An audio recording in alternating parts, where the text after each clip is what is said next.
सूरज सा तेज लाया है। दिन ये खास मुख्य अतिथि के आगमन से महका है आज का हर एक एहसास। बढ़ता है मान समारोह का जब आप होते हैं पास। स्वागत है आपका पूरा आदर और उल्लास के साथ। सादगी में जिनकी पहचान है, व्यक्तित्व जिनका महान है, ऐसे हमारे मुख्य अतिथि का स्वागत करना हमारा सम्मान है। आपके आने से ही यह समारोह हुआ खास। आपका स्वागत है हर्ष और उल्लास के साथ। किसी ने क्या खूब कहा है कि डॉक्टर अगर भगवान का रूप है तो नर्सें उस भगवान की सबसे ममतामयी दूत। आज अंतर्राष्ट्रीय नर्स दिवस के मौके पर मढ़ौरा एएनएम स्कूल की छात्राओं ने कुछ ऐसा समा बांधा कि देखने वाले देखते रह गए। लेकिन इस जश्न के बीच एक ऐसी बात भी हुई जिस पर पूरा हॉल ठहाकों से गूंज उठा। आखिर क्या था वो पुराना वादा जो फिर से दोहराया गया? आइए देखते हैं इस खास रिपोर्ट में। तो स्वीकार कीजिए मेरा नमस्कार, मैं मनिंदर कुमार और आप देख रहे हैं प्रादेशिक news Bihar. Marhaura ANM school में आज का नजारा किसी त्योहार से कम नहीं था। कार्यक्रम का आगाज हुआ बेहद शाही अंदाज में। मुख्य अतिथि अनुमंडलीय अस्पताल के प्रभारी चिकित्सा पदाधिकारी डॉक्टर बीरेश कुमार का स्वागत चंदन, तिलक और फूलों की बारिश के साथ किया गया। इसके बाद फीता काटकर और दीप प्रज्वलित कर कार्यक्रम का विधिवत उद्घाटन किया गया। प्रिंसिपल सैल्वी ने बुके देकर अतिथियों का अभिनंदन किया। लेकिन असली महफिल तो तब जमी जब इन भावी नर्सों ने अपनी कला का प्रदर्शन शुरू किया। मंच पर ऐसी बेहतरीन गायकी और जानदार डांस पेश किया गया कि हॉल में मौजूद दर्शक तब तक तालियां बजाते रहे जब तक उनके हाथों में दर्द नहीं हो गया। फ्लोरेंस नाइटिंगेल के जन्मदिन के मौके पर केक काटकर इसे यादगार बना दिया गया। अब बात करते हैं उस पल की जिसने सबको हंसने पर मजबूर कर दिया।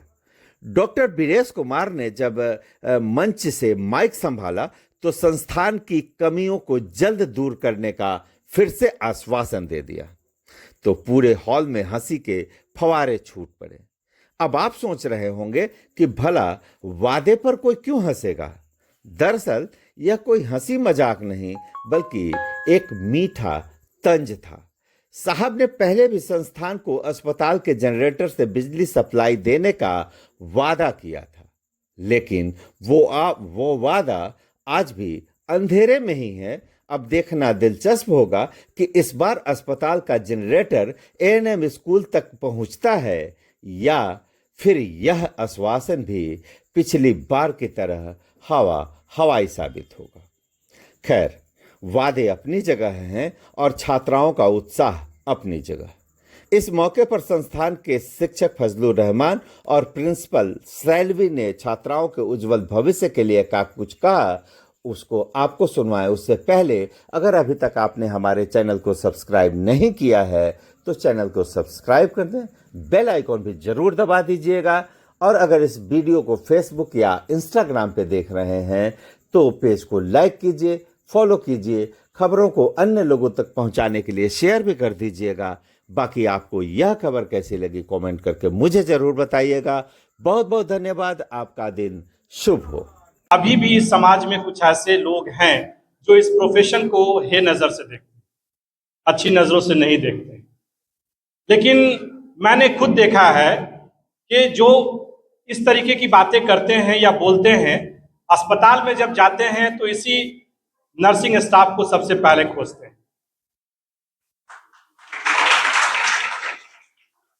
क्योंकि आप कितने भी ब्रांड एम्बेसडर क्यों ना हो, कितने भी आप बड़े क्यों ना हो, आप कितना भी महंगा इंजेक्शन क्यों ना खरीद लें, कितनी भी महंगी दवाई क्यों ना खरीद लें, लेकिन उस दवा को इस्तेमाल करने का जो तरीका है, जो हुनर है, उसे इंजेक्ट करने का जो तरीका है, वो नर्सेस के पास है। इसलिए नर्सेस की वैल्यू अभी भी समाज में समझने की जरूरत है। कोरोना काल में हम सभी ने देखा कि एक स्वास्थ्य कार्यकर्ता की क्या महत्वता होती है। फ्लोरेंस नाइटिंगेल भी एक उच्च परिवार की महिला थी और उन्होंने जब इस तरीके की सेवा भावना अपने पिताजी से साझा की तो पिताजी ने भी मना किया, लेकिन उन्होंने उनकी बात को ना मानते हुए आगे बढ़ा, और ऐसा आगे बढ़ा कि एक प्रोफेशन पैदा कर दिया, एक जॉब पैदा कर दिया, और उन्होंने ही प्रथम नर्सिंग स्कूल का स्थापना की।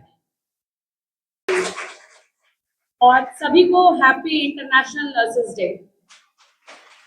आज हमें गर्व होना चाहिए, आज हमारा दिन है, हम सभी नर्सेस का आज दिन है, और वो दिन उनकी वजह से है जो हमारे सामने जो उपस्थित है और जिनकी हम लोगों ने माल्यार्पण कर उनके आज जन्मदिन को हम लोग मना रहे हैं। उनके बारे में आप लोगों को भी पहले से पता है कि उन्होंने जब वॉर हुआ था तो एक लैंप लेकर के जाकर सारे सोल्जर्स, जो वुंडेड सोल्जर्स थे, उनकी सेवा करी थी, और उनको हम लोग लेडी विद द लैंप भी जानते हैं। आज यहाँ से सभी नर्सेस को मैं यही कहूंगी कि आप लोगों को जो भी ethics, legal ethics, moral ethics, nursing के जितने भी इथिक्स से बताए गए हैं उसको अच्छे से फॉलो कीजिए, जिससे आपका भविष्य इस प्रोफेशन में और भी उज्जवल होगा।